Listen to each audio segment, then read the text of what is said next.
دا لور خور چې واده شي که هر څومره دا مالدار کور کې وي او د خاونې کور ډک ولې نه خو دا وره ورته ګوري وي زما به چرته رور راشي زما به تپوس کړي زما به پلار راشي په دې دروازه زما به تپوس کړي دا د رمضان میاشت خور وی زما رور به کله په دې دروازه راننوځي د خاوند کور کې به دنیا ساماني خو چې رورې راشي او یا د یو اچار ډبه وله راوړي هغه هر څه ته یاد وي او هغه د هیر یو هغه د اچار ډبه تاویږي ده هماله رور راوړې ده هماله پلار راوړې ده هماله رور راوړې دا زما پلار راوړې امام الانبیا چې به بیبي فاطمه رضی الله تعالی عنها رخکاره شوله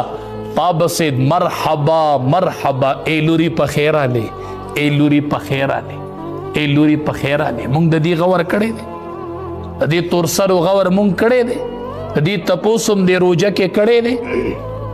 ځان سره غریب برابر کې دا د غریبانو اختر نه دی دا د دې کونډو اختر نه دی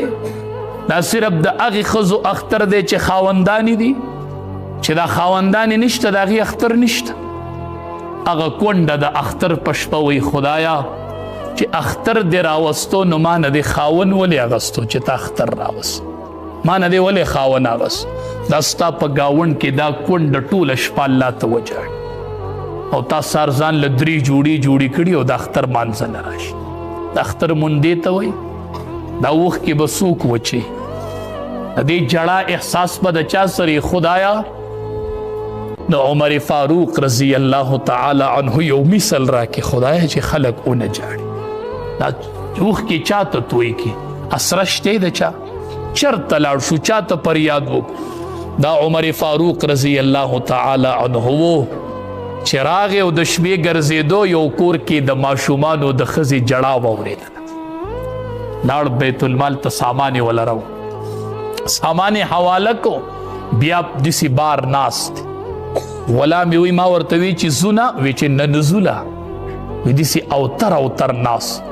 چې ماشومانو خوراکو کو لبې شروع کړې خندلې شروع کړې ما ته وی چې راځه چې زو را روان شو ورته تاسو وختي ولې نه راتلې ما ته وی چې ما د دې ماشومانو جړه لیدلې وه که قیامت کې رب العالمین وی چې عمره رضی الله تعالی عنه ته خلیفه وی او ستا په دور حکومت کې ماشومانو جړلي و د لوږې د لاس زه به وایم چې الله هغې پورې ورته ناسم چې د څو پورې هغې ماشومانو خندلي نه والله جړه یې وکړله او الله عمر اله پریښي دي چې وی خندول عمر اله پریښي دي چې وی خندول دا کلي کې غریبانان هغه جاړي د هغې اختر له کپړې نشته د اختر په ورځې خوراک نشته او مونږ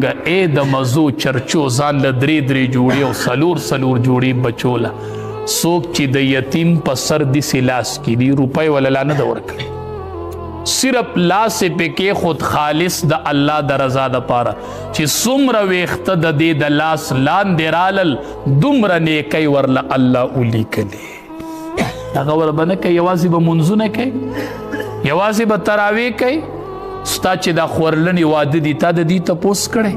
تا د خور تپوس کړی تا د مور تپوس کړی تا د رور تپوس کړی تا د رشتہ دار تپوس کړی دی